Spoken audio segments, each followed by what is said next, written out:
Hello ഹൽക്കൻസ് ഫാമിൻ്റെ പുതിയൊരു വീഡിയോയിലേക്ക് എല്ലാവർക്കും സ്വാഗതം. അപ്പോൾ ഇന്നലെ രാത്രി നന്നായിട്ട് ഉറങ്ങിയത് കൊണ്ട് ഇന്ന് ഞങ്ങൾക്ക് എല്ലാവർക്കും ഒരു ലേസി സൺഡേ ആയിരുന്നു കേട്ടോ. എല്ലാവരും ലേറ്റ് ആയിട്ടാണ് എണീറ്റത്. കാരണം തല വെക്കാൻ പറ്റുന്നുണ്ടായില്ല. ഡോണപ്പനും മേതപ്പനും ഇന്നലെ കട്ടയ്ക്കായിരുന്നു, ഉറങ്ങാണ്ടിരിക്കുകയായിരുന്നു കേട്ടോ. അപ്പോൾ രാവിലെ തന്നെ അവരുടെ പരിപാടികളൊക്കെ കഴിഞ്ഞിട്ട് ഐശ്വര്യയുടെ അടുത്ത് ഞാൻ ഏൽപ്പിച്ചിട്ടുണ്ട്. കാരണം എനിക്ക് അടുക്കളയിൽ കുറച്ച് പണിയുണ്ട്, പ്രത്യേകിച്ചൊന്നുമില്ല. ഡോണപ്പനുള്ള ഫുഡ് റെഡിയാക്കണം. അപ്പോൾ അതിന് വേണ്ടിയിട്ട് കിച്ചണിൽ ചെന്ന് കഴിഞ്ഞപ്പോൾ ഇന്ന് ഉച്ചയ്ക്കലത്തേക്ക് വേണ്ടിയിട്ടുള്ള ഫുഡിൻ്റെ പ്രിപ്പറേഷനാണ് കേട്ടോ. ഇന്ന് ഫുള്ള് കപ്പയുടെ പ്രിപ്പറേഷനാണ്.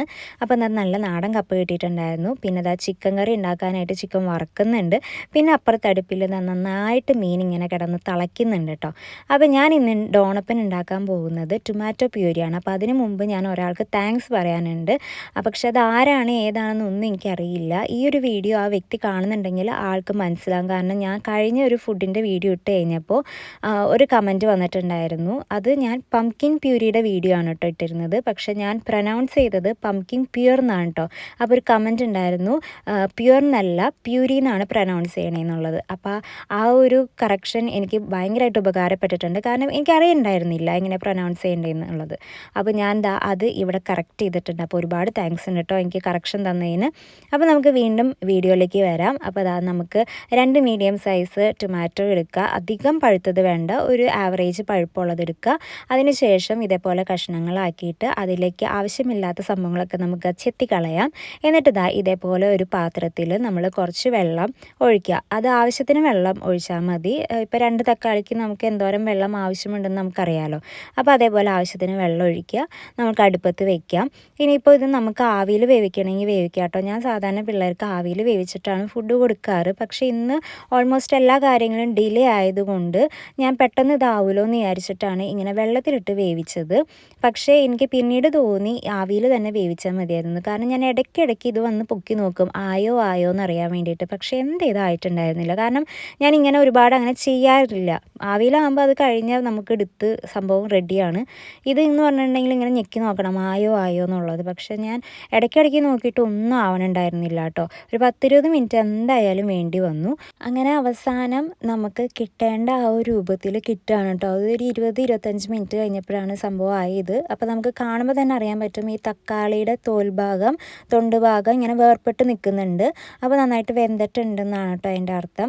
അപ്പോൾ നമുക്ക് വേണമെന്നുണ്ടെങ്കിൽ ബാക്കി പ്രൊസീജിയർ ഇതിൽ തന്നെ നമുക്ക് വേണമെങ്കിൽ കുക്ക് ചെയ്തെടുക്കാം. വേറെ ഒന്നുമില്ല, ഇതിലേക്ക് കുറച്ച് നെയ്യും കൂടി ആഡ് ചെയ്തിട്ട് നന്നായിട്ട് ഒന്ന് മാഷ് ചെയ്തെടുക്കുക, അത്രയേ ഉള്ളൂ കേട്ടോ. പക്ഷെ ഞാൻ ചെയ്യണതെന്ന് പറഞ്ഞിട്ടുണ്ടെങ്കിൽ ഇതിൽ തൊണ്ട് ഭാഗം ഉള്ളതുകൊണ്ട് എനിക്ക് തൊണ്ട് ഭാഗം സെപ്പറേറ്റ് ആക്കണം. അതിന് വേണ്ടിയിട്ട് ഞാൻ ഗ്യാസിൽ നിന്ന് ഇറക്കിയിട്ട് അതൊന്ന് ചൂടാറാൻ വേണ്ടി വെച്ചിട്ടുണ്ട്.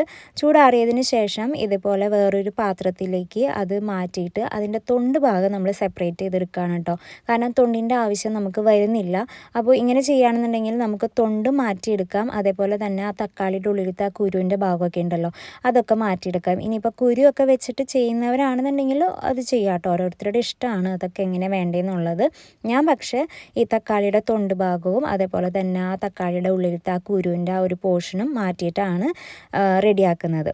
പിന്നെ ഈ ടൊമാറ്റോ പിള്ളേർക്ക് നല്ല അടിപൊളി ഫുഡാണ് കേട്ടോ ടൊമാറ്റോ പ്യൂരി എന്ന് പറഞ്ഞിട്ടുണ്ടെങ്കിൽ. കാരണം അവർക്ക് നല്ലൊരു ഇമ്മ്യൂണിറ്റി കിട്ടാനും അതേപോലെ അവരുടെ മെറ്റബോളിസം ലെവൽ കൂട്ടാനും എല്ലാത്തിനും ഹെൽപ്പ് ചെയ്യുന്ന ഒരു ഫുഡാണ് ഈ ടൊമാറ്റോ പ്യൂരി എന്നുള്ളത്. ഇനിയിപ്പോൾ നമുക്ക് 10 മന്ത്സ് എബോവ് ഉള്ള ബേബീസ് ആണെന്നുണ്ടെങ്കിൽ അവർക്ക് ടൊമാറ്റോ സൂപ്പായിട്ട് ഉണ്ടാക്കി കൊടുക്കാം കേട്ടോ.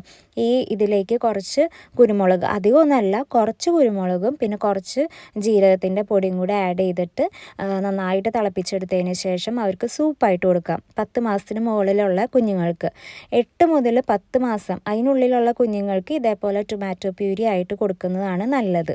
ഇതിലാണെന്നുണ്ടെങ്കിൽ കാർബോഹൈഡ്രേറ്റ്സും ഫൈബേഴ്സും വിറ്റാമിൻസും അങ്ങനെ എല്ലാ വിധത്തിലുള്ള സംഭവങ്ങളും അടങ്ങിയിരിക്കുന്നത് കാരണം അത്യാവശ്യം നല്ലൊരു ഫുഡാണ് കുഞ്ഞുങ്ങൾക്ക് കൊടുക്കാവുന്നുള്ളത്. പിന്നെ നമ്മൾ ശ്രദ്ധിക്കേണ്ട കാര്യം എന്ന് പറഞ്ഞിട്ടുണ്ടെങ്കിൽ നമ്മൾ ഓരോ കുഞ്ഞുങ്ങളും ഓരോ രീതിയാണല്ലേ.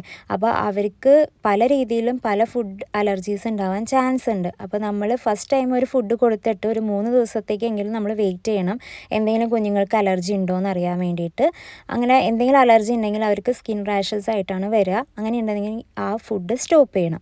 അപ്പോൾ നമ്മൾ ടൊമാറ്റോൻ്റെ ആ സംഭവങ്ങളൊക്കെ കളഞ്ഞിട്ട് നന്നായിട്ട് അടുപ്പത്ത് വെച്ചിട്ട് ഒന്നും കൂടി വേവിക്കാണ്ട് കുറച്ച് വെള്ളം ഒഴിച്ചിട്ട് എന്നിട്ട് നന്നായിട്ട് വെന്ത് വരുമ്പോൾ അതിലേക്ക് ഒരു ഇച്ചിരി നെയ്യ് ഒഴിക്കുക. നമുക്ക് വീട്ടിൽ നിന്ന് ഉണ്ടാക്കിയ നെയ്യ് തന്നെയായിരിക്കും നല്ലത്. ഞാനിവിടെ അമ്മ ഉണ്ടാക്കുന്ന നെയ്യാണ് കേട്ടോ യൂസ് ചെയ്യുന്നത്. അത് നെയ്യ് ഒഴിക്കുക. ഒരു ടീസ്പൂൺ ആയാലും കുഴപ്പമില്ല, ഒരു ഹാഫ് ടീസ്പൂൺ ആയാലും കുഴപ്പമില്ല.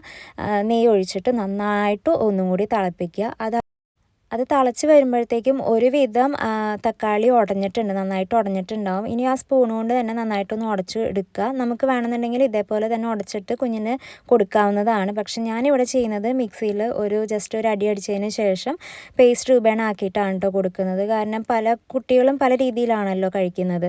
ചിലപ്പോൾ പേസ്റ്റ് രൂപേണ ആക്കിയാലേ കുഞ്ഞുങ്ങൾ കഴിക്കുന്നുണ്ടാവുള്ളൂ, ചിലർ മറ്റോണം കൊടുത്താലും കഴിക്കും. അപ്പോൾ ഞാൻ ഇങ്ങനെയാണ് കേട്ടോ ചെയ്യുന്നത്. പിന്നെ ഒരുപാട് ചൂടാറാൻ നിൽക്കേണ്ട, കാരണം നെയ്യ് ഒഴിച്ചേക്കുന്ന കാരണം ഒരുപാട് തണുത്ത് കഴിഞ്ഞിട്ടുണ്ടെങ്കിൽ കുഞ്ഞുങ്ങൾ ചിലപ്പോൾ കഴിച്ചെന്ന് വരില്ല. അപ്പോൾ നേരൊരു ചൂടോട് കൂടി അടിച്ചെടുക്കുക. അപ്പോൾ നമ്മുടെ ഫൈനൽ റിസൾട്ട് ഇങ്ങനെയാണ് കേട്ടോ കിട്ടുന്നത്. അപ്പോൾ ഇനിയത്തെ ടാസ്ക് എന്ന് പറഞ്ഞാൽ കുഞ്ഞിന് കൊടുക്കുക എന്നുള്ളതാണ്. ഇവിടെയാണെങ്കിൽ ഡോണപ്പിന് അങ്ങനെ ഫുഡും കാര്യങ്ങളും ഒന്നും തന്നെ അധികം കഴിക്കുന്നില്ല. എന്ത് ചെയ്യും എന്നുള്ള കാര്യത്തിൽ ഞാൻ ഇപ്പോഴും കൺഫ്യൂസ്ഡ് ആണ് കേട്ടോ. അപ്പോൾ ഏതപ്പനാണെന്നുണ്ടെങ്കിൽ അവനെ കുളിപ്പിക്കാനുള്ള പരിപാടിയിലൊക്കെയാണ്. അപ്പോൾ അമ്മമാർ നമ്മളെ നോക്കിയ നമ്മളുടെ അമ്മമാരും എല്ലാ അമ്മമാരും പൊതുവേ ഇങ്ങനെ കാക്കേനെയും പൂച്ചേനെയൊക്കെ കാണിച്ചിട്ടാണ് ഫുഡൊക്കെ കൊടുക്കുന്നത്.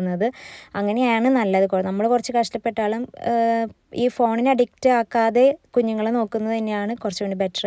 അപ്പോൾ ഇന്നത്തെ വീഡിയോ ഇത്രയുള്ളൂ. നമ്മുടെ വീഡിയോ കണ്ടിരുന്ന എല്ലാവർക്കും ഒരുപാട് നന്ദിയുണ്ട് കേട്ടോ.